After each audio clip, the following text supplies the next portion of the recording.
نحمده ونستعينه ونستغفره ونؤمن به ونتوكل عليه ونعوذ بالله من شرور أنفسنا ومن سيئات أعمالنا من يهده الله فلا مضل له ومن يضلله فلا هادي له ونشهد أن لا إله إلا الله وحده لا شريك له ونشهد أن سيدنا وسندنا ونبينا وحبيبنا وحبيب ربنا وطبيبنا ومولانا محمدا عبده ورسوله أما بعد فأعوذ بالله من الشيطان الرجيم بسم الله الرحمن الرحيم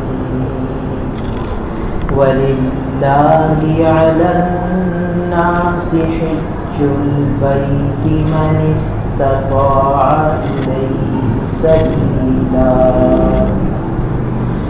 ومن كفر فإن الله غني عن العالمين.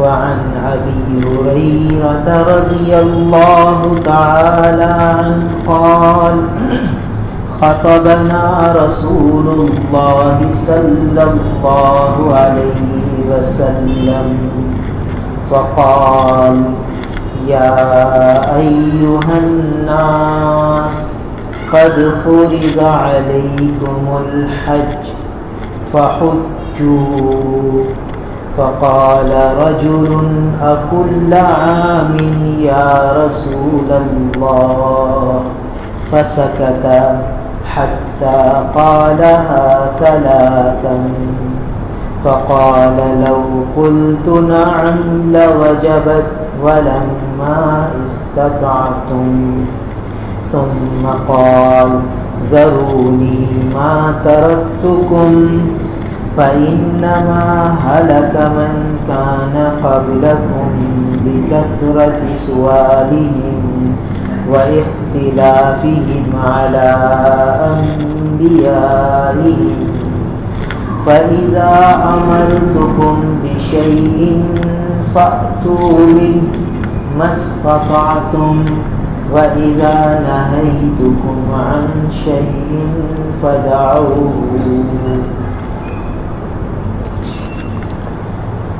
رواه مسلم.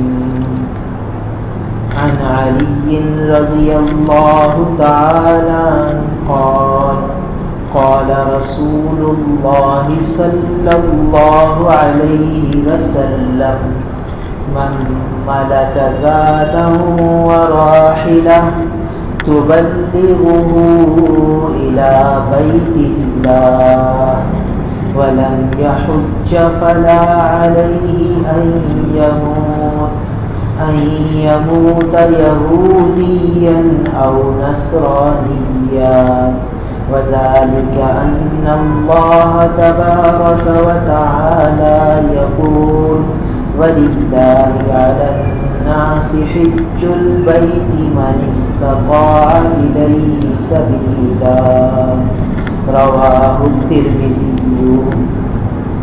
عن ابن عمر رضي الله تعالى عنهما قال جاء رجل إلى النبي صلى الله عليه وسلم فقال يا رسول الله ما يوجب الحج؟ قال الزاد والراحلة. رواه الترمذي وابن ماجه.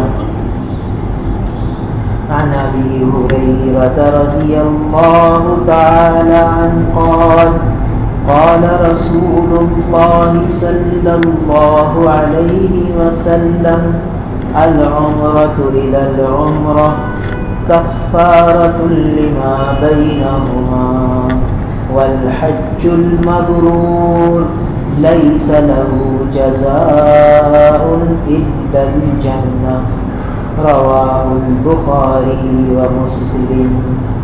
عن ابن مسعود رضي الله تعالى عنه قال قال رسول الله صلى الله عليه وسلم تابعوا بين الحج والعمرة فإنهما ينفيان الفقر والذنوب كما ينفي الكير خبث الحديد والذهب والفضة وليس للحجة المبرورة ثواب إلا الجنة رواه الترمذي والنسائي أو كما قال عليه الصلاة والسلام.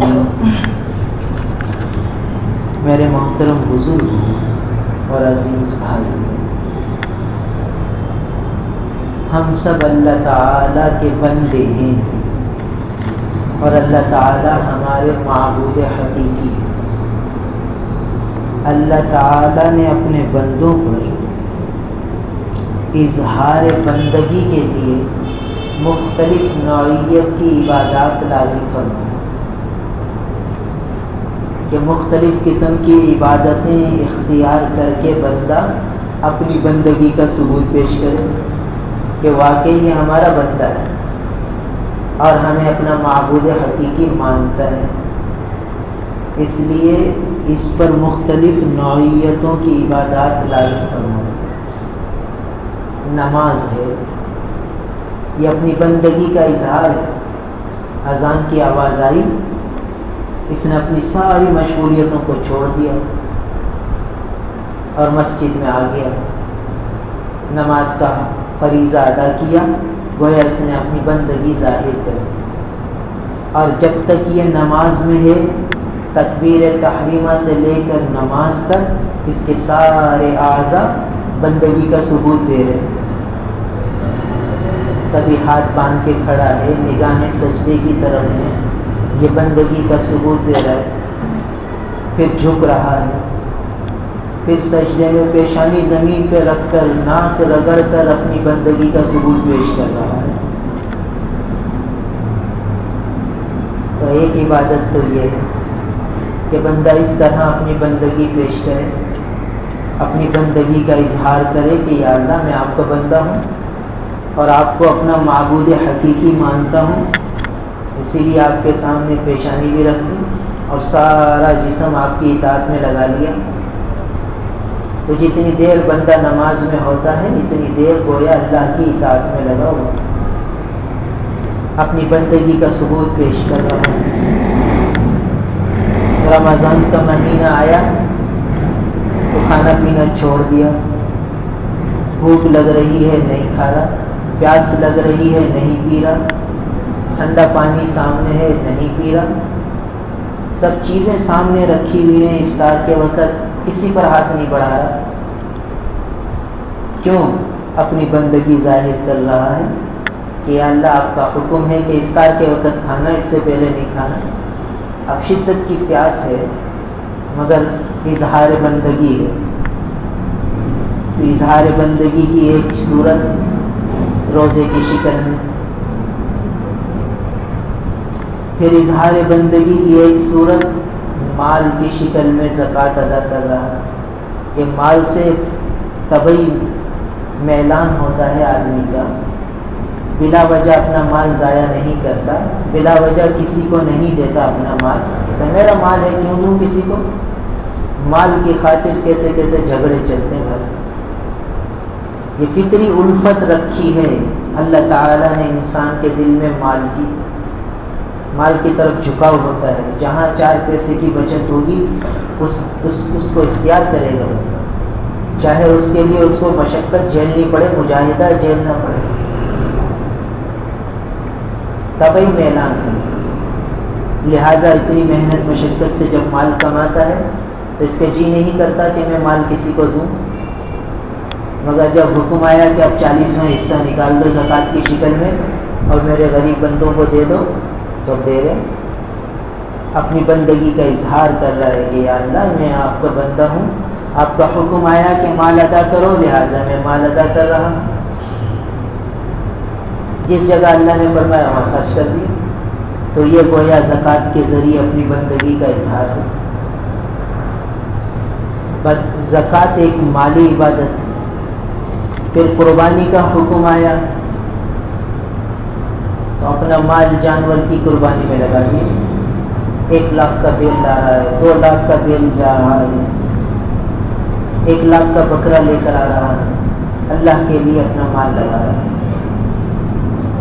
تو اللہ نے مال دیا تو اپنی بندگی کا اظہار کر رہا ہے کہ اللہ کا حکم آیا تو میں اس کو پورا کروں۔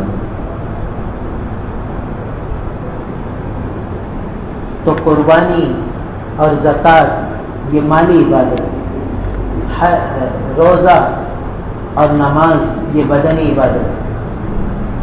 اب ایک حج ہے، یہ مال اور جان دونوں عبادتوں کا مرکب، اس میں بندہ اپنی بندگی کے اظہار کے لیے مال بھی لگاتا ہے اور بدن بھی لگاتا ہے، اور اپنی ساری خواہشات کو، آرام کو، راحت کو، اپنے پیاروں کو، سب کو چھوڑ دیتا ہے،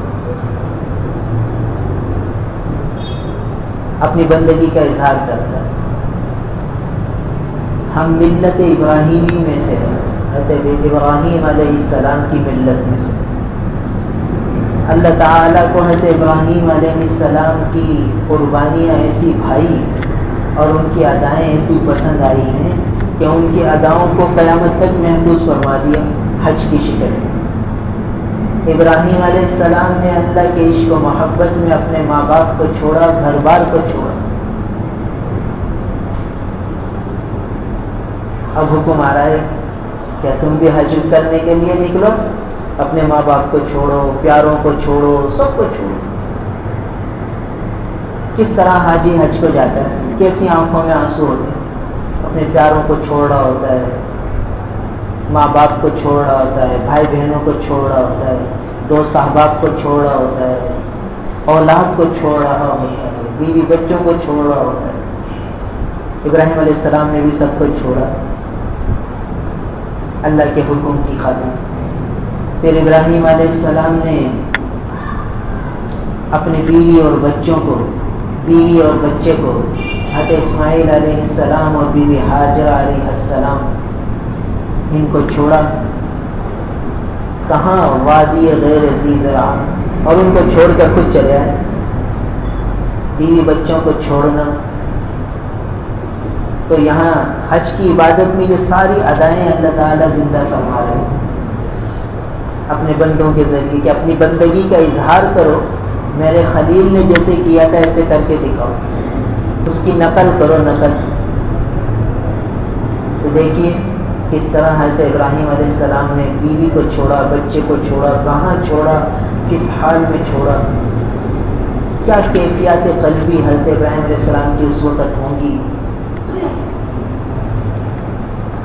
پھر حکم آ گیا بچے کو قربان کرنے کا، تو کس طرح بچے کو قربان کرنے کے لیے تیار ہوئے، اپنی خواہشات پہ نہیں چلے،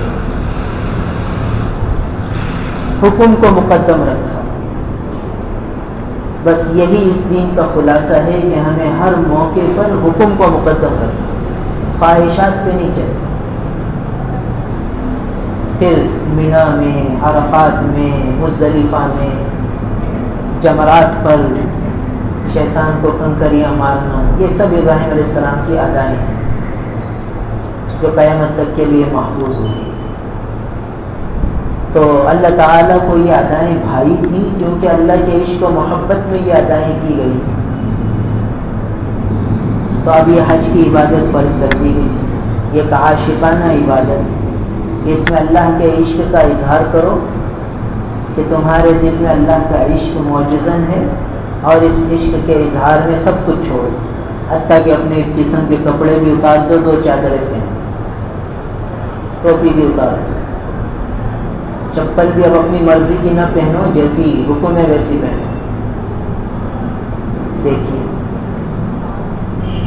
اور پھر سب کو چھوڑ کے چلے چلو، اور اب وہاں پہنچ کے طواف کرو، حجر اسود کا استعلام کرو، مقام ابراہیم پہ نفل پڑھو، صفا مروہ کی سعی کرو، پھر مینا، عرفات، مزدلفہ، طواف زیارت، سارے ارکان۔ تو یہ ان سب میں مال بھی لگتا ہے، جان بھی لگتی ہے، اور یہ ایک اہم ترین فریضہ ہے اس امت پر۔ لہٰذا اب اس کا وقت، اس فریضے کی ادائیگی کی تیاری کا وقت آیا ہے۔ تو یہ دیکھنا ہے کہ ہم میں سے کس پر یہ فریضہ لازم اور فرض ہو رہا ہے۔ جس پر فرض ہو رہا ہے اس کو جلد سے جلد ادا کرنا، اور یہ اللہ تعالیٰ کا احسان ہے کہ ہر ایک پہ فرض نہیں فرمایا۔ نماز تو ہر ایک پر فرض فرما دی، مگر حج ہر ایک پر نہیں فرمایا۔ جس کے پاس اتنا مال ہے جو حج کے سفر کے لیے ضروری ہوتا ہے تو فرض ہے، ورنہ فرض نہیں۔ لہذا ہر شخص غور کرے کہ میرے اوپر حج فرض ہے یا نہیں۔ علماء نے لکھا ہے کہ دین کے ضروری مسائل کو سیکھنا فرض ہے۔ انہی میں سے یہ مسئلہ سیکھنا کہ مجھ پر حج فرض ہے یا نہیں ہے، یہ بھی لازم اور ضروری ہے۔ حج فرض ہے تو ادا کروں، نہیں ہے تو ٹھیک، پھر میرے ذمہ واجب اور فرض نہیں ہے۔ ہمارے معاشرے میں افراط اور تفریط ہر معاملے میں ہوتی ہے۔ بہت سے ایسے لوگ جن پہ حج فرض نہیں ہوتا، وہ زکاتیں لے لے کر حج کی خواہش پوری کرتے ہیں کہ بھئی مجھے بڑی تمنا ہے، بڑی آرزو ہے، میں بیت اللہ دیکھ لوں، اللہ کا گھر دیکھ لوں اور حج کر لوں، تو زکاتیں بھی لے لیتے۔ حالانکہ زکوٰۃ اس کے لیے تھوڑی ہے۔ بہت سے لوگ یہ مسئلہ پوچھتے ہیں کہ بھئی ہمارے ایک عزیز ہیں، بڑی ان کو تڑپ ہے عمرے پہ جانے کی، تو ان کو ہم زکوٰۃ دے دیں؟ بھائی زکوٰۃ اس لیے تھوڑی ہے، زکوٰۃ تو ضرورت مندوں کے لیے ہے۔ کسی پر کوئی پریشانی آ گئی، کسی پر کوئی مشکل آ گئی، کسی کے گھر میں کھانے کو نہیں ہے، تو ان بنیادی ضروریات میں زکوٰۃ کا پیسہ دیا جائے، نہ کہ یہ خواہشیں اور ارمان اور تمنائیں پوری کرنے کے لیے زکوٰۃ دی جائے۔ یہ ارمان، یہ تمنائیں، یہ آرزوئیں دل میں رکھے اور اللہ سے مانگتا رہے۔ اللہ تعالیٰ ایسا غیبی نظام چلاتے ہیں کہ جن کو سچی طلب ہوتی ہے ان کے لیے ایسے انتظام ہو جاتے ہیں کہ آدمی کے وہم و گمان بھی وہاں نہیں جاتے، خود بخود اسباب مہیا ہو جاتے ہیں، تو اس کو زکاتیں لینے کی ضرورت ہی پیش نہیں۔ اور بہت سے ایسے لوگ ہوتے ہیں جن پہ حج فرض ہو چکا ہے مگر ان کو پتہ ہی نہیں ہوتا کہ مجھ پہ حج فرض ہو چکا ہے، اس کو پتہ ہی نہیں ہوتا۔ وہ سمجھتا ہے کہ مجھ پہ کیا حج فرض ہے، پہلے تو ماں باپ حج کریں پھر میں کروں۔ یعنی بہت سے نوجوان اچھی ان کی ملازمتیں ہیں اور ماں باپ پہ حج فرض نہیں ہے، وہ اتنے وسعت والے نہیں ہیں، مگر اس کی اچھی جاب لگی ہوئی ہے، ماشاءاللہ خوب پیسے بچ جاتے ہیں،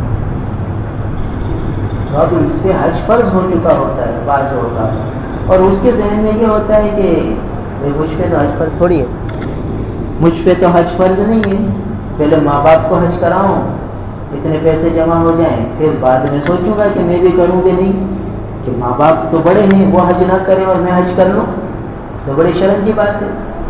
دنیا کیا کہے گی کہ دیکھو اکیلا حج پہ چلا گیا، ماں باپ کو تو حج کرایا نہیں۔ دیکھیے یہ عام طور پر ذہن میں بیٹھا ہوتا ہے کہ بہت سے نوجوانوں پہ حج فرض ہو چکا ہے، مگر ان کے ذہن میں یہ ہوتا ہے کہ یار ماں باپ نے حج نہیں کیا تو میں حج کر لوں گا تو دنیا کیا کہے گی کہ ماں باپ کو نہیں کرایا خود جا رہا ہے۔ تو ہم دنیا کے لیے تھوڑی یہ کام کر رہے ہیں، ہمیں تو اللہ کے لیے ہر عمل کو کرنا ہے۔ تو یہ دیکھنا ہے کہ حج کس پہ فرض ہے، تو حج کے فرضیت کے مسئلے کو سیکھنا ہر مسلمان پر لازم اور ضروری ہے، تاکہ اس کو پتہ چلے کہ مجھ پہ حج فرض ہے تو میں ادا کرنے کی فکر کروں۔ بہت سے ایسے لوگ ہیں جن پر کئی سال پہلے ہی حج فرض ہو چکا ہے، مگر ان کو پتہ نہیں تھا تو اب تک حج نہیں کیا، اور اب ان کے پاس بظاہر کوئی اسباب نہیں ہے۔ یہ اہم ترین مسئلہ ہے۔ دیکھیے علماء نے لکھا ہے کہ حج زندگی میں ایک مرتبہ فرض ہے، بس بار بار کرے گا تو نفلی حج بنے گا۔ ایک دفعہ فرض، اس کے بعد بار بار کرتا رہے، اچھی بات ہے، تو وہ اس کا نفل بنتا رہے گا۔ اب دیکھیے نماز تو بار بار فرض ہو رہی ہے، روزانہ ظہر کی نماز فرض ہو جاتی ہے، روزانہ عصر کی نماز فرض ہو جاتی ہے، روزانہ فجر کی نماز فرض ہو جاتی ہے، ہر سال رمضان میں روزے آ جاتے ہیں، فرض ہو جاتے ہیں، ہر سال زکوٰۃ فرض ہو جاتی ہے، مگر کیا وجہ ہے کہ حج صرف ایک مرتبہ ہی فرض ہے؟ تو ایسا کیوں؟ اس کی وجہ علماء نے لکھی ہے کہ نماز کے فرض ہونے کا جو وجہ ہے وہ وقت ہے۔ وقت کی سبب سے نماز فرض ہو رہی ہے، تو روزانہ فجر کا وقت آتا ہے نماز فرض ہو جاتی ہے، روزانہ ظہر کا وقت آتا ہے تو نماز فرض ہو جاتی ہے، ظہر کا وقت نہیں آتا تو نماز فرض بھی نہیں ہوتی، ظہر کا وقت آنے سے پہلے کوئی مر جائے تو اس پر ظہر کی نماز فرض بھی نہیں ہوگی۔ رمضان ہر سال آتا ہے تو رمضان کے روزے کا سبب رمضان کا مہینہ ہے، تو ہر سال آتا ہے تو ہر سال روزے فرض ہو جاتے ہیں۔ مال ہر وقت آدمی کے پاس ہوتا ہے تو سال میں ایک دفعہ زکوٰۃ فرض ہو جاتی ہے۔ حج کا سبب کیا ہے؟ فرمایا حج کا سبب بیت اللہ ہے، اور بیت اللہ ایک ہی ہے۔ جب بیت اللہ ایک ہے تو اسی لیے زندگی میں ایک مرتبہ ہی حج فرض ہوگا، بار بار کریں گے تو یہ نفل بنے گا۔ تو اب حج فرض ہو جاتا ہے بعض لوگوں پر اور ان کو پتہ ہی نہیں ہوتا کہ ہم پہ فرض ہے۔ پھر ایک اور مسئلہ سمجھنے کا ہے کہ دیکھیے زکوٰۃ کسی پہ فرض ہوئی اور 10 سال تک اس نے ادا نہیں کی۔ ایک آدمی کے پاس 1 لاکھ روپے کا سونا ہے اور اس کو پتہ ہی نہیں تھا کہ مجھ پہ زکوٰۃ فرض ہے، 10 سال گزر گئے، 10 سال تک اس نے زکوٰۃ نہیں دی اور 10ویں سال اس کا سونا چوری ہو گیا، تو اب اس کو پچھلے 10 سالوں کی زکوٰۃ نہیں دینی، وہ زکوٰۃ اس سے ثابت ہوگی، معاف، کہ زکوٰۃ کے فرض ہونے کا سبب وہ مال تھا اور وہ مال ہی نہ رہا تو زکوٰۃ ہی نہ رہی، جو سبب تھا وہی نہ رہا، جب سبب نہ رہا تو حکم بھی نہ رہا، لہذا 10 سال کی جو فرض زکوٰۃ تھی وہ سب معاف ہو۔ ہاں خرچ کر لے گا تو دینی پڑے گی، ہے نا؟ 10ویں سال اس نے 1 لاکھ روپے خرچ کر لی، تو خرچ کرنے کی صورت میں تو اس کو پچھلے 10 سالوں کی زکوٰۃ دینی ہے۔ ہاں ضائع ہو گئے، چوری ہو گئے، گم ہو گئے تو پھر نہیں دینی، خرچ کیے ہیں تو پھر 10 سالوں کی دینی ہے پچھلے سال۔ تو زکوٰۃ میں تو یہ رعایت ہے کہ پچھلے 10 سالوں سے اگر نہیں دی اب دے دے، اور دینے سے پہلے ہی مال گم ہو گیا، ضائع ہو گیا تو پھر نہیں دے۔ مگر ایک آدمی پہ حج فرض ہو گیا 10 سال پہلے، جب 10 سال پہلے حج فرض ہو گیا تو اس کو پتہ ہی نہیں تھا بیچارے کو کہ مجھ پہ حج فرض ہے، اور 10 سال بعد اس کو پتہ چلا کہ مجھ پہ تو حج فرض ہو چکا تھا، اس وقت ہی فرض ہو گیا، اب تو اس کے پاس اسباب ہیں بھی نہیں، تو بھی اس کو حج کرنا لازم ہے، فرض ہے، چاہے قرض لے کر حج کرے، چاہے زکوٰۃ لے کر حج کرے، یا حج کی وصیت کرے۔ اگر اس کا مکان ہے اور بظاہر ابھی بیچنا مشکل ہے تو وصیت کر دے کہ بھائی مجھ پہ حج فرض ہو چکا تھا اور میں نے نہیں کیا، میرے مرنے کے بعد میرے مال میں سے مکان بیچ کے حج ادا کر دیا جائے، وصیت فرض ہو جائے گی اس میں۔ کیوں؟ اس لیے کہ حج کے فرض ہونے کا سبب بیت اللہ ہے، اور بیت اللہ ابھی بھی موجود ہے۔ جب 10 سال پہلے فرض ہوا تھا جب بھی بیت اللہ موجود تھا، اور آج مال ختم ہو گیا تب بھی۔ تو دیکھیے کتنا نازک مسئلہ ہے، کتنے ایسے لوگ ملتے ہیں بیچارے جن پہ بہت پہلے حج فرض ہو چکا۔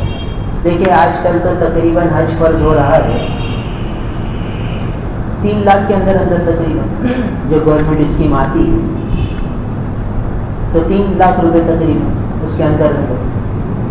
اور آج سے 10 سال پہلے اگر جاؤ تو پتہ چلتا ہے کہ تقریباً 1 لاکھ میں 90,000 میں 80,000 میں بھی حج ہو جاتا ہے.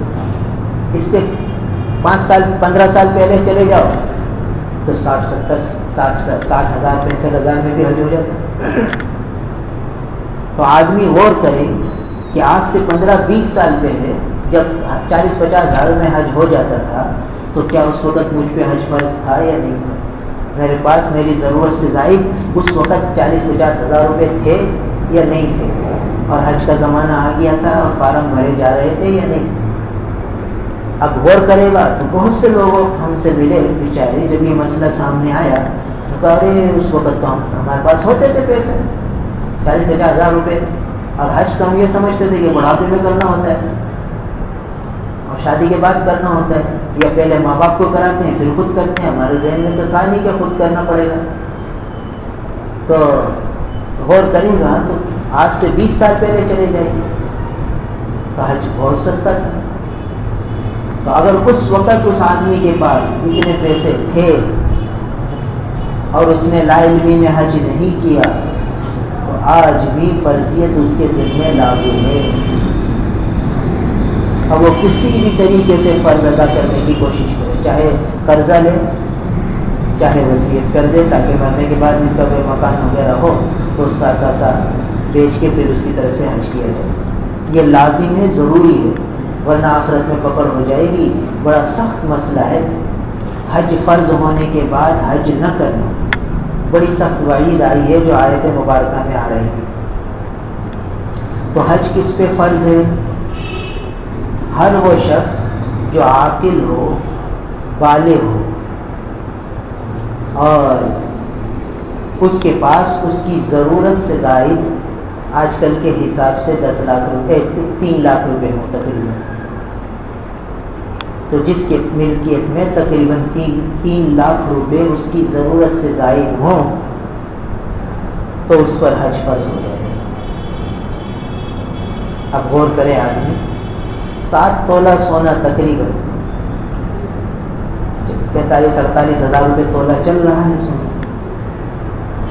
تو تقریباً 7 تولہ سونا جس کی ملکیت میں ہو یا اس کی مالیت ہو تو اس پہ حج فرض ہو جائے آج کے زمانے میں. تو کتنی عورتیں ہوتی ہیں. اب مثلاً ایک بچی ہے، دیکھیے شرط ہے بالغ ہونا، تو بچی جو ہے 9 سال کی عمر میں بالغ ہو سکتی ہے. عام طور پر 13 سال میں بالغ ہو جاتی ہے، ورنہ 15 سال. تو لڑکا اور لڑکی کی عمر حد بلوغ 15 سال لکھی ہے فقہاء کرام. تو 15 سال کا ایک بچہ ہے اور 15 سال کی ایک بچی ہے. اب بچی کو عام طور پر بچپن ہی میں سونا دیا جاتا ہے اور اس کے پاس سونا جمع رہتا ہے.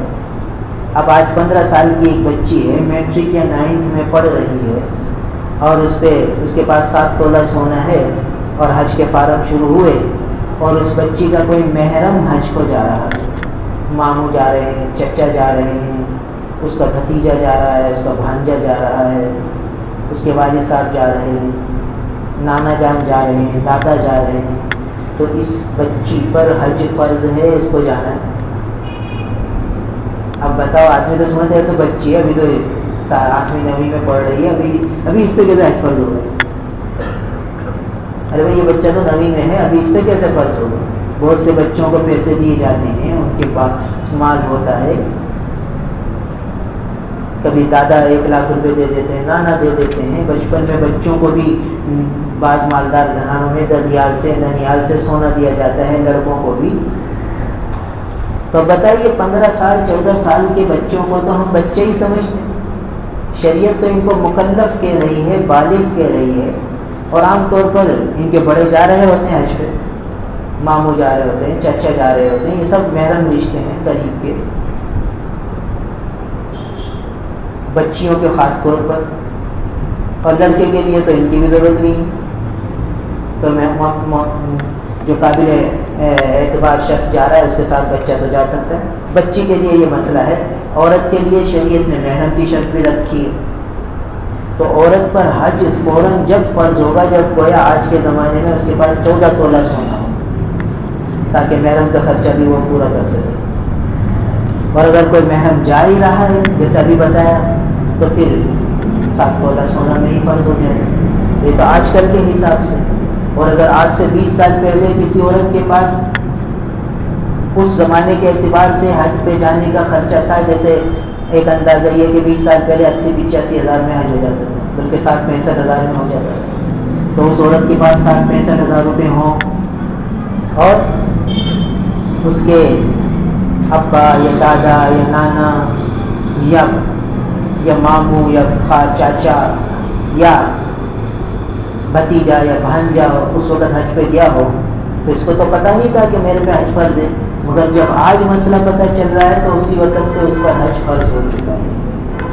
اور فقہاء کرام کی ایک جماعت یہ فرماتی ہے کہ حج جس سال فرض ہو اسی سال ادا کرنا لازم اور ضروری ہے. جیسے جیسے تاخیر کرے گا ویسے ویسے گناہگار ہوتا ہے اور گناہ کبیرہ ہوگا. اور بلا وجہ تاخیر کرنا مکروہ تحریمی ہے. فقہاء کی ایک جماعت یہ فرماتی ہے. اب اندازہ لگاؤ جس کو پتہ ہی نہیں کہ مجھ پہ حج فرض ہو چکا ہے اور 20 سال سے وہ گناہ کبیرہ کا ارتکاب کر رہا ہے، 15 سال سے 10 سال سے 8 سال سے جس کے جو مسئلہ ہے، تو چاہے وہ نماز پڑھ رہا ہو، زکاتیں ادا کر رہا ہو، مگر حج کا فریضہ ترک کرنے کی وجہ سے گناہ کی تلوار اس کے سر پہ لٹک رہی. اب بتائیے کتنا بڑا مجرم ہے وہ. اور اسی حال میں موت آ گئی تو کیا بنے گا. تو یہ اہم مسئلہ ہے. ہر مرد، ہر عورت، ہر بچہ جو 15 سال کا ہو چکا ہے وہ غور کرے کہ اس کے پاس آج کے زمانے میں اگر 3 لاکھ روپے ہیں تو اس پہ حج فرض ہے. اور عورت کے لیے اگر محرم بھی ساتھ کوئی جا رہا ہے تو 3 لاکھ میں، ورنہ 6 لاکھ کہ محرم کا خرچہ بھی برداشت ہے. تو ہر ایک غور کرے کہ کہیں میرے اوپر حج کا فریضہ لاگو تو نہیں ہو رہا، پہلے سے کہیں لاگو تو نہیں ہو چکا. تو پہلے سے ہو چکا ہے تو فکر کرے جلد سے جلد ادائیگی کی، بلا وجہ تاخیر نہ کرے. یہ جو ہے کہ پہلے ماں باپ کو حج کرائیں گے، یہ ایک معاشرتی معاملہ ہے، ایک عرفی رواجی مسئلہ ہے، مگر شریعت کا مسئلہ نہیں ہے. شریعت تو یہ کہتی ہے کہ جس پہ فرض ہو بس وہ ادا کرے. اللہ تعالیٰ توفیق دے تو ماں باپ کو بعد میں ضرور کرے. جس پہ حج فرض ہو چکا پہلے وہ کرے اور پھر اس کے ماں باپ کو اللہ نے اس کو اور وسعت دی ہے تو پھر ماں باپ کو بھی کروائے. آج کل ایک رواج یہ چل پڑا کہ بھائی حج تو ہو رہا ہے اس کو گویا 3 لاکھ میں، تو 3 لاکھ میں ایک آدمی حج کرے گا تو کیوں نہ 3 آدمی عمرہ کر کے آ جائیں. 3 لاکھ میں 3 آدمی عمرہ کر لیں گے اور کیا، لہٰذا چلو بھائی فیملی سمیت عمرہ پہ چلو. تو یہ سمجھنا چاہیے کہ عمرے کی عبادت فرض نہیں ہے، واجب بھی نہیں ہے، سنت ہے. اللہ نے وسعت دی ہے تو ضرور کرنا چاہیے، بہت ثواب ہے. اور اللہ تعالیٰ کے دربار کی حاضری بار بار ہو یہ بہت بڑی سعادت کی بات ہے. مگر اس کی وجہ سے حج نہ کرنا اور یہ سوچنا کہ بس اللہ کا دربار دیکھ لیا کافی ہے اور بھائی وہ تو 3 لاکھ میں ہوگا، یہاں 3 آدمی چلے جائیں گے تو چلو بھائی عمرہ ہی کر کے آ جاؤ. اس طرح حج کو چھوڑ دے اور حج فرض ہو چکا ہے تو کبیرہ گناہ کا مرتکب ہوگا. بیت اللہ بھی دیکھ کے آیا اور کبیرہ گناہ بھی اپنے سر لے لیا. اب بتاؤ، اور پھر پیسے خرچ ہو گئے، پیسے ہیں ہی نہیں، اب کہاں سے لاگے گا. اور ہم نے یہ بتا دیا کہ ایک دفعہ حج فرض ہو جائے تو ساکت نہیں ہوتا، پھر تو کرنا ہی ہے، کچھ بھی کرے کہیں سے بھی کرے. کیوں؟ اس لیے کہ یہ جو آیت پڑھی ہے اس میں آخر میں فرمایا ومن کفر، یعنی جو حج نہ کرے اس کو کفر سے تعبیر کر. جس نے حج نہ کیا وسعت کے باوجود، ومن کفر لفظی معنی جس نے کفر کیا، یعنی حج نہ کرنے کو کفر سے تعبیر کرنا. اور اس کی تفسیر میں مفسرین فرماتے ہیں کہ ایک روایت میں آتا ہے کہ جس آدمی پہ حج فرض ہو گیا اور اس نے حج نہ کیا اور اسی حال میں مر گیا تو جب قیامت میں اٹھے گا تو اس کی پیشانی پر کافر لکھا ہو، کافر. بتائیے، یعنی سب نے اس کی نماز جنازہ پڑھی، مسلمانوں کے قبرستان میں دفن ہوا، اور سارے مسلمانوں والے کام ہوئے اس کے لیے، مگر جب میدان حشر میں آئے گا تو سب پڑھیں گے کہ یہ تو اس کی پیشانی پہ کیا لکھا ہوا، کافر لکھا ہوا. بتا کتنا سخت معاملہ ہے. یعنی ایسے اللہ تعالیٰ ناراض ہو جاتے ہیں اس آدمی سے جو وسعت کے باوجود اللہ کے دربار میں حاضر نہ ہو اور حج نہ کرے. اسی لیے فقہاء کرام نے لکھا ہے کہ حج فرض ہو جائے تو تاخیر نہ کرے. بعض لوگ یہ سوچتے ہیں یار بیوی کے ساتھ کریں گے، اچھی بات ہے، یہ بیوی کے ساتھ کرنا چاہیے، بہت اچھی بات ہے، مگر حج فرض ہو جائے اور بیوی کے پیسے نہیں ہیں یا بیوی پہ حج فرض نہیں ہے تو آدمی جلدی سے نکل جائے، خود تو ادا کر لے، تاخیر نہ کرے. اس لیے کہ زندگی کا بھروسہ نہیں ہے، آئندہ سال کس نے دیکھا. بہت سے ایسے عبرت کے قصے آئے ہیں سامنے کہ تھوڑی سی تاخیر کی اور پھر زندگی نے وفا نہ کی اور دنیا سے بغیر حج کے چلے. ایک ماسٹر صاحب تھے، ان سے ملاقات ہوئی تو کہنے لگے مجھے حج کی بڑی خواہش ہے، اللہ نے مجھے سب کچھ دیا رکھا ہے، سب اللہ نے مجھے دیا ہوا ہے، مال بھی ہے، زمینیں بھی ہیں، بھینسیں بھی ہیں، سب کچھ، اور ریٹائر ہو چکا ہوں، پینشن بھی ملتی ہے، اللہ کا شکر ہے، حج کی بڑی خواہش ہے، بڑی تمنا ہے، اب اگلے سال حج کو جانا ہے مجھے انشاءاللہ. ہم نے کہا حاجی صاحب اللہ تعالیٰ مقدر فرمائے مگر وصیت تو کر دو. تو وصیت کی کیا ضرورت، بس اگلے سال ارادہ ہے پکا، میں بھی جاؤں گا، گھر والی کو بھی لے جاؤں گا، پیسے بھی ہیں، سب کچھ ہے. ہم نے کہا وہ تو صحیح ہے مگر بس ایک دفعہ میرے سامنے کہہ دو کہ بھائی میں وصیت کرتا ہوں کہ اگر میں مر جاؤں تو میری طرف سے حج کر دو. کیا اس کی کوئی ضرورت ہی نہیں. اسکول ٹیچر تھے تو جو عام طور پر دنیاوی تعلیم ہوتی ہے تو تھوڑا سا ذہن میں یہ ہوتا ہے کہ ہم بہت کچھ سمجھتے ہیں. ہم نے کہا بھائی احتیاط کا تقاضا یہ ہے کہ جس شخص پہ حج فرض ہو جائے تو وہ کم از کم وصیت تو فوراً کر دے، نہ معلوم زندگی وفا کرے نہ کرے، تو وصیت کر دے گا تو پھر وارثوں پر واجب ہوگا کہ وہ اس کی طرف سے حج کر دیں، ورنہ وارث گناہ گار ہوں گے، یہ نہیں ہوگا گناہ گار. یہ جو سخت وعید آئی کہ اس کی پیشانی پہ کافر لکھا ہوگا وہ لکھا ہوا نہیں ہوگا، اس لیے کہ اس نے اپنے ذمے کا کام کر لیا کہ اگر اس کو موقع ملتا تو خود حج کرتا، موقع نہیں ملا تو اس نے وصیت تو لکھی ہوئی ہے، کر رکھی ہے، سب کو میں بتا ہوا کہ بھائی میں مر جاؤں تو میری طرف سے حج کر لینا، مجھ پہ حج فرض ہے. یہ مسئلہ ہے. تو کہنے لگا نہیں مولوی صاحب کل ہر اگلے سال جانا ہے. ان کا یار ایک دفعہ کہہ دو مہربانی ہوگی. کہنے نہیں بس لمحات ہوتے ہیں زندگی کے مقرر متعین، اگلا سال آنے سے حج کے فارم بھرنے سے چند مہینے پہلے اچانک ہارٹ اٹیک ہو گیا اور دنیا سے چلا گیا. اب بچے بھی پریشان، بیوی بھی پریشان کہ بھائی اس سال اس کا پکا ارادہ تھا. ان کا پکا ارادہ ہونا اور بات ہے، وصیت اور بات ہے. اب وارثوں پر واجب اور لازم تو نہیں ہے، کر دیں گے تو ان کا احسان ہے اور امید ہے. فقہاء کرام نے مسئلہ لکھا ہے کہ جس نے وصیت نہیں کی اور اس کے وارثوں نے حج ادا کر دیا اس کی طرف سے تو انشاءاللہ قبولیت کی امید ہے، انشاءاللہ کے ساتھ کہ انشاءاللہ اس کا فرض ادا ہو جائے گا. مگر چونکہ اس نے وصیت نہیں کی تو خطرہ بھی ہے کہ نہ بھی ہو. جو اس کے ذمے کا کام تھا وہ اس نے پورا نہیں کیا. تو اس لیے ہر آدمی کو چاہے جس پہ حج فرض ہو چکا ہو اور وصیت کرنے میں کیوں ہچکچاتا ہے. ہمارے ایک دوست تھے، کبھی ہم نے آپ کو بیان سنا تھا، ہر دفعہ یہ مذاکرہ حج کے فارم آنے سے پہلے ہم کر لیتے ہیں تاکہ اللہ کرے جن پر حج فرض ہو وہ جلد سے جلد ادائیگی کی کوشش کریں، بلا وجہ تاخیر نہ کریں. جن کے عذر ہیں وہ علماء کے پاس جائیں، دارالفتہ میں جائیں، علماء کو بتائیں کہ بھئی ہمارا یہ عذر ہے، اب اس عذر کی وجہ سے ہم تاخیر کر سکتے ہیں یا نہیں کر سکتے. بعض لوگوں کے لیے تاخیر کی گنجائش ہوگی، بعض کے لیے نہیں ہوگی، ہر ایک کے لیے الگ حکم ہوگا. تو وہ اپنا مسئلہ علماء کے سامنے رکھیں. بہت سے مسائل ہوتے ہیں، ہر آدمی کے ساتھ مختلف مسائل ہوتے ہیں. تو کون سا مسئلہ شریعت واقعی اس کو مسئلہ قرار دیتی ہے اور اس کو تاخیر کا سبب مانتی ہے، اور کون سا ایسا ہے جس کو تاخیر کا سبب نہیں مانتی؟ وہ ہم لوگوں نے ذہن پہ بٹھا رکھا. جیسے ابھی بتایا کہ ایک آدمی کا حج فرض ہے اور کہتا ہے میں بیوی کے ساتھ جاؤں گا. بھائی بیوی کے پاس ابھی فرض ہوا ہے یا بیوی پر حج فرض نہیں ہے، یا بیوی کے بچہ ہے دودھ پلاتی ہے، دودھ پلاتی عورت ہے، وہ کیسے بچے کو چھوڑ کر جائے؟ بچے کو چھوڑ کر جائے گی تو بچے کو خطرہ ہے جان کا، بیماری کا. ماں کا دودھ بچے کی غذا ہے. تو شریعت اس کو تو رعایت دیتی ہے کہ یہ تاخیر کر دے. اب اس کی وجہ سے اس کا شوہر بھی تاخیر کرے، یہ ذرا مناسب نہیں. اب کہتے ہیں پھر جب شوہر کر لے گا تو یہ کیسے کرے گی؟ بھائی اللہ اور دیں گے، اور پھر شوہر نفلی حج کر لے اس کے ساتھ. اللہ کے خزانے میں کس چیز کی کمی ہے؟ اور آتا ہے کہ حاجی کبھی فقیر نہیں ہوتا. علماء نے لکھا ہے کہ حاجی فقیر نہیں ہوگا.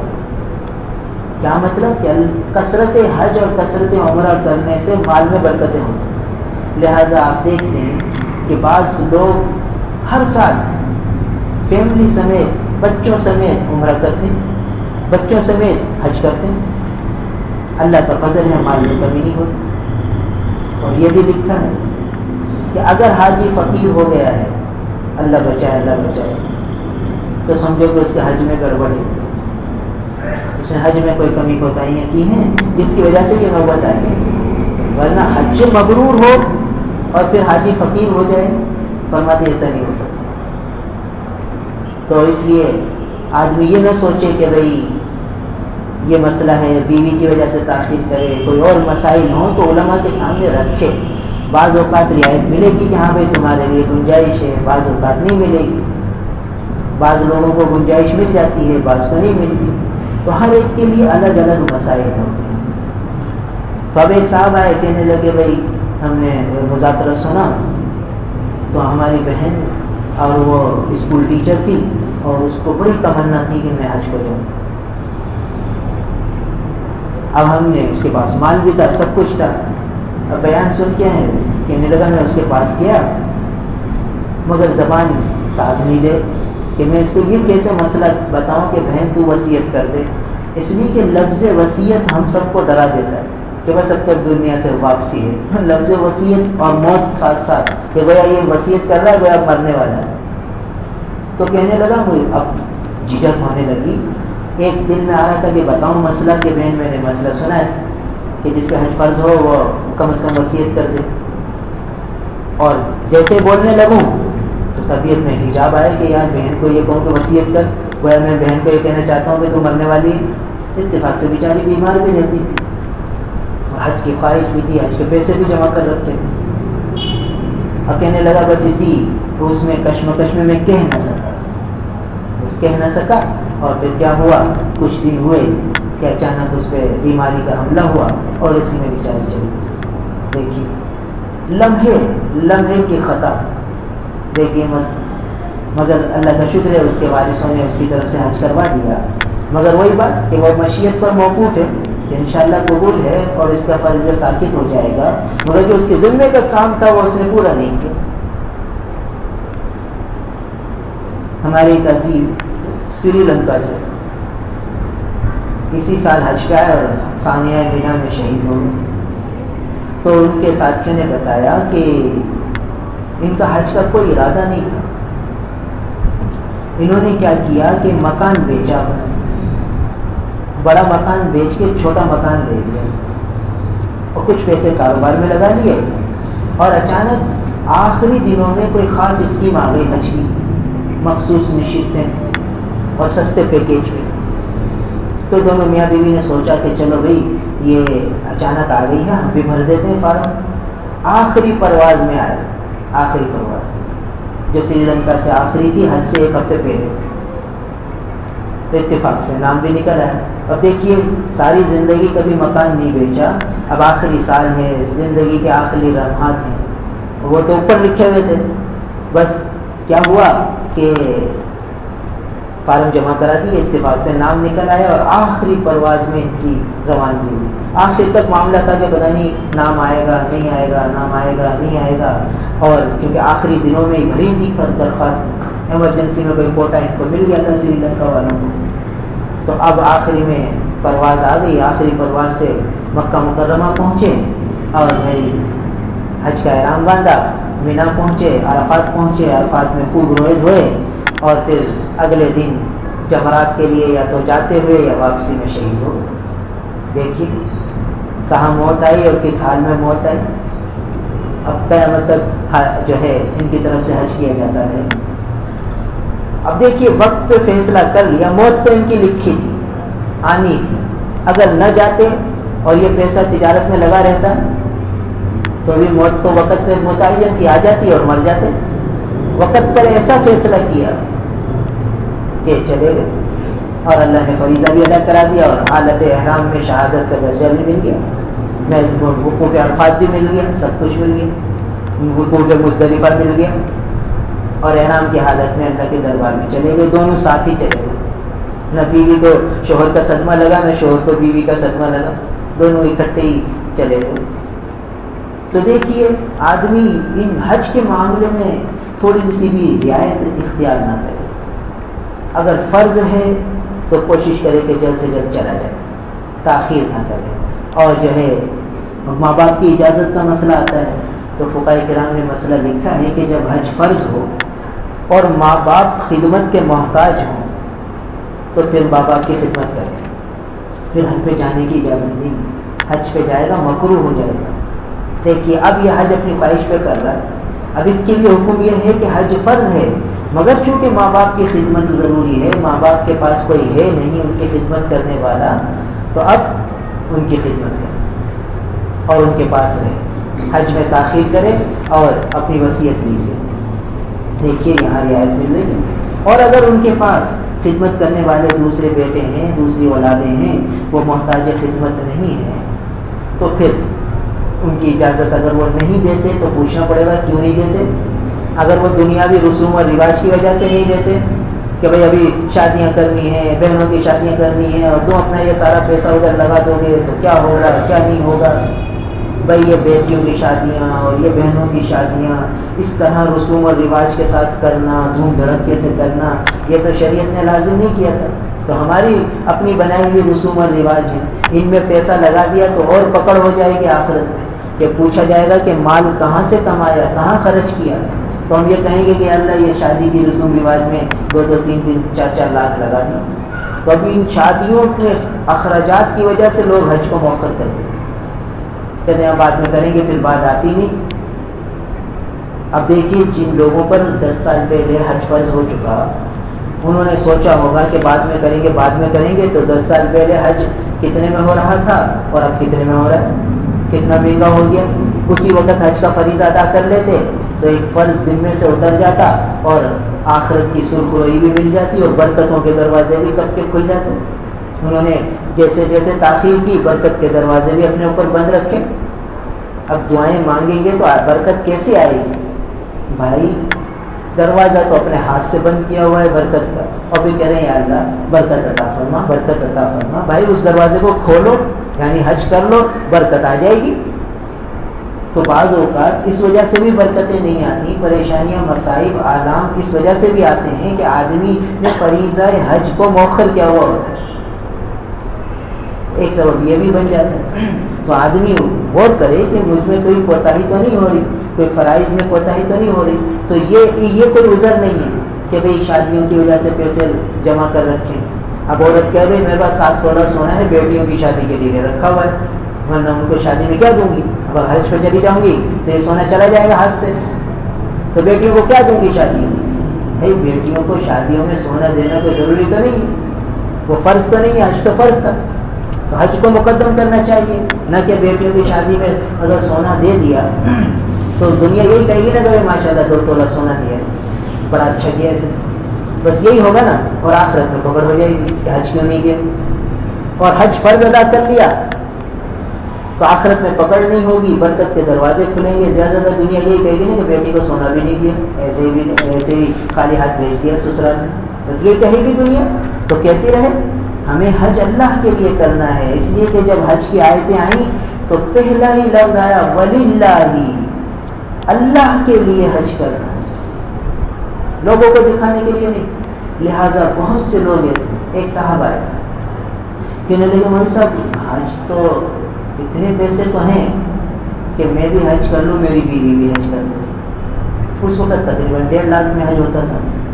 تو وہ صحابہ کہنے لگے 3 لاکھ تو ہیں میرے پاس, ہم دونوں میاں بیوی حج کر سکتے ہیں, مگر بھائی کیا کریں, دعوت کا خرچہ 50,000 روپے کی دعوت ہوگی, پھر میری اتنی بہنیں ہیں ان سب کو اتنا دینا پڑے گا, تو یہ سارے جو میں حساب کتاب لگا رہا ہوں تو 50-60 ہزار روپے کا یہ بن جائے گا, تو 1 لاکھ روپے اور چاہیے, وہ ہے نہیں میرے پاس.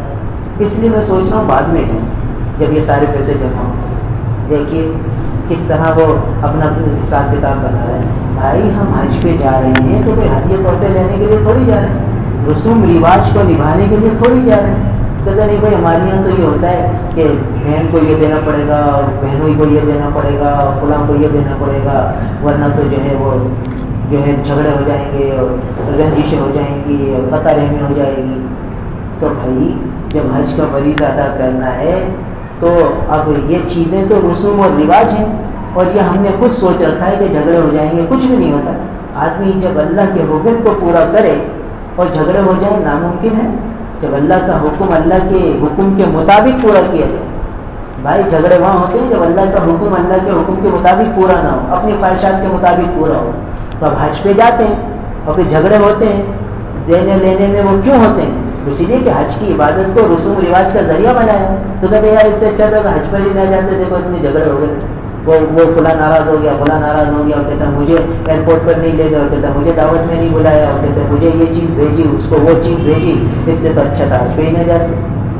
تو بھائی یہ حج کیا اور جھگڑے ہو گئے, معلوم ہوتا ہے حج صحیح طریقے سے نہیں کیا. حج تو اللہ کے حکم تھا, اللہ کی عبادت تھی, اللہ کی عبادت تو عبادت کے طریقے سے ہوتی ہے. معلوم ہوتا ہے ہم نے رسوم اور رواج کی وجہ سے حج کیا. حج کی پہلا جملہ جس آیت سے حج کی فرضیت فقہ فرما رہے ہیں اس میں پہلا ہی لفظ ہے وَلِلَّهِ, اللہ کے لیے حج کرنا ہے.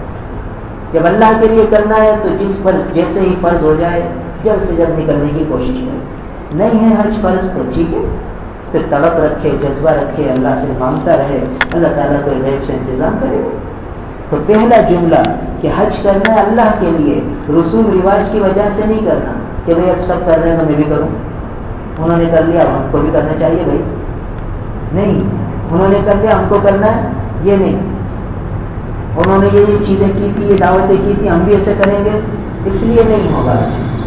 حج تو یہ دیکھیں گے کہ واقعی ہم پہ فرض ہے تو ہم کر لیں, نہیں ہے تو چھوڑ دیں.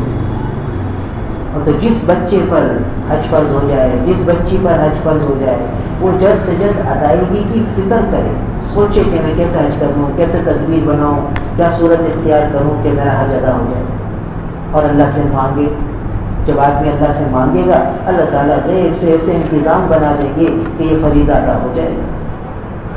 اور جن کا فریضہ ادا ہو چکا ہے وہ ایک حدیث میں آتا ہے جس کا مفہوم ہے کہ جس پہ حج فرض ہو اور وہ حج فرض ادا کر لے, پھر اللہ نے اس کو وسعت دی ہو اور آسانی دی ہو اور 5 سال میں وہ حج کو نہ آئے تو وہ محروم ہے.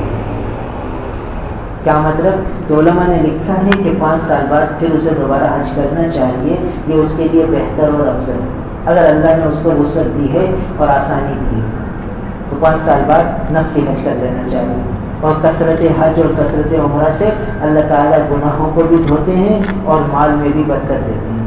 تو بہرحال اس آیت میں فرمایا وَلِلَّهِ, اللہ کے لیے, عَلَى النَّاسِ, لوگوں پر, حج لازم ہے, حج البیت, بیت اللہ کا حج کرنا, کس شخص کے لیے؟ من استطاع الیہ سبیلا, جو راستے کی استطاعت رکھتا ہو, طاقت رکھتا ہو. ومن کفر, اور جو کفر کرے گا یعنی ناشکری کرے گا یا اس حج کی عبادت سے انکار کرے گا. انکار ایک قولی ہوتا ہے, ایک فعلی ہوتا ہے. تو جو انکار کرے گا یعنی فعلاً حج کو نہیں جائے گا, قولاً تو نہیں کہتا کہ میں حج کی فرضیت کو نہیں مانتا, مگر جا نہیں رہا حج فرض ہوتے ہوئے بھی, تو فرمایا فإن اللہ غنی عن العالمین, اللہ تعالیٰ تمام جہاں والوں سے بے پرواہ ہے. یعنی اللہ تعالیٰ کو تمہارے حج کی ضرورت نہیں ہے, وہ تو تم حج کرو گے تو تمہارے لیے بہت کچھ ہوگا. اور یہ نہیں کہ کوئی اللہ تمہارے حج کا محتاج ہے, اللہ غنی ہے. پھر اگلی حدیث میں اللہ حضرت ابو ہریرہ رضی اللہ تعالیٰ عنہ نے فرمایا کہ رسول اللہ صلی اللہ علیہ وسلم نے ہمیں ایک دن خطبہ دیا اور فرمایا یا ایھا الناس قد فرض علیکم الحج، اے لوگوں تم پر حج فرض کر دیا گیا ہے، فحجوا بس حج کرو، حج فرض کر دیا گیا ہے حج کرو۔ یہ مسلم شریف کی روایت ہے۔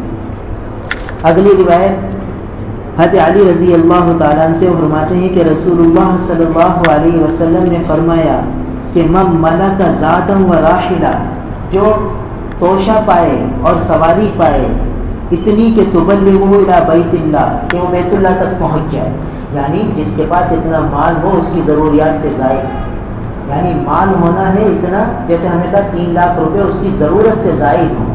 مثلا ایک آدمی کا کاروبار ہے 10 لاکھ کا، اب وہ اس کی رولنگ 10 لاکھ میں چل رہی ہے، اب اگر وہ 3 لاکھ نکال لے گا تو کاروبار ٹھپ ہو جائے گا اور جو اس کا ماہانہ خرچہ ہے وہ پورا نہیں ہوگا اور پریشانیوں میں آ جائے گا، تو اس پہ حج فرض نہیں۔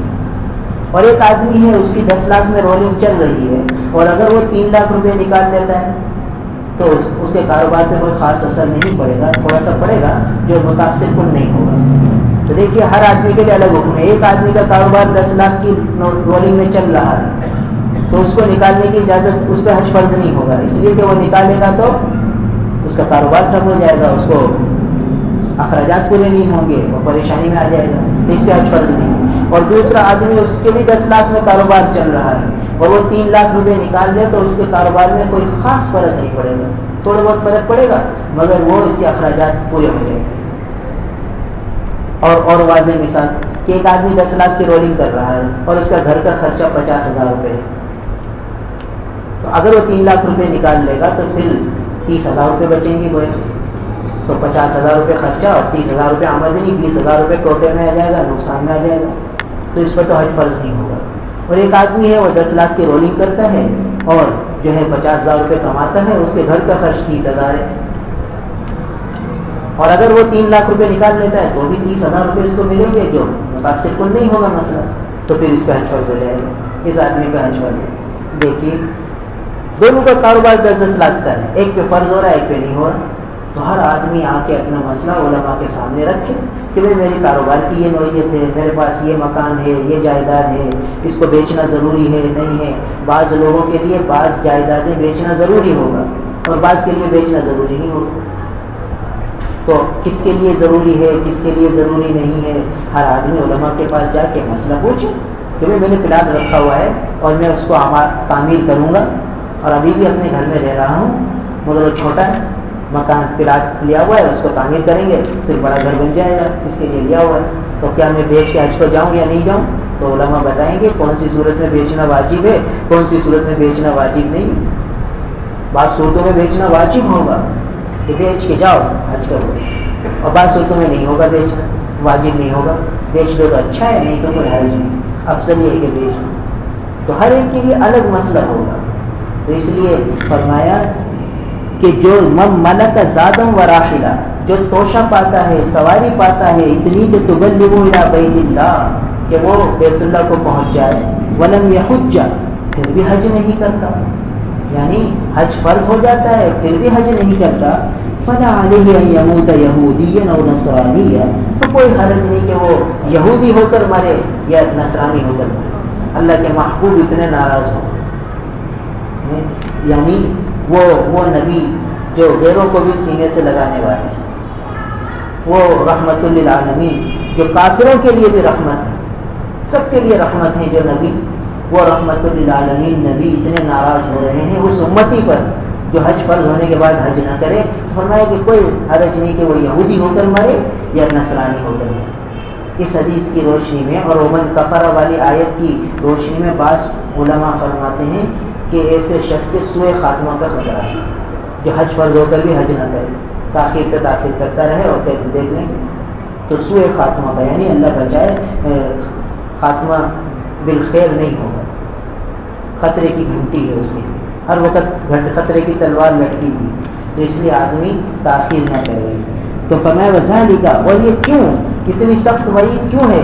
اس لیے کہ اللہ تبارک و تعالی نے فرمایا ہے وَلِلَّهِ عَلَى النَّاسِ حِجُّ الْبَيْتِ مَنِ اسْتَطَاعَ إِلَيْهِ سَبِيلًا، حضرت ابن عمر فرماتے ہیں رضی اللہ تعالیٰ عنہ کہ ایک آدمی رسول اللہ صلی اللہ علیہ وسلم کے پاس آیا، کہنے لگا یا رسول اللہ ما یوجب الحج، حج کس چیز سے فرض ہو جاتا ہے؟ حضور نے فرمایا الزاد والراحلہ، جس کے پاس سواری ہو اور توشہ ہو، یعنی اتنا خرچہ ہو کہ وہ حج پہ جا سکتا ہے، آ سکتا ہے، گھر والوں کے لیے بھی خرچہ دے جاتا ہے، اتنا اس کے پاس ہے تو پھر اس پہ حج فرض ہو جائے گا۔ پھر فرمایا کہ حضرت ابو ہریرہ رضی اللہ تعالیٰ عنہ سے رسول اللہ صلی اللہ علیہ وسلم نے فرمایا کہ العمرۃ الی العمرہ، عمرہ کے بعد عمرہ کرنا یہ کفارہ ہو جاتا ہے دونوں کے درمیان جو زمانہ گزرا اس کے گناہوں کا۔ ایک عمرہ کیا پھر بھلے کئی عرصے بعد عمرہ کیا تو یہ دو عمروں کے درمیان جو گناہ ہوئے ہیں وہ سب اللہ تعالیٰ معاف فرما لیتے ہیں۔ والحج المبرور لیس له جزاء الا الجنہ، اور جس کو حج مبرور مل گیا اس کے لیے تو جنت ہی ہے، حج مبرور کا بدلہ جنت ہے۔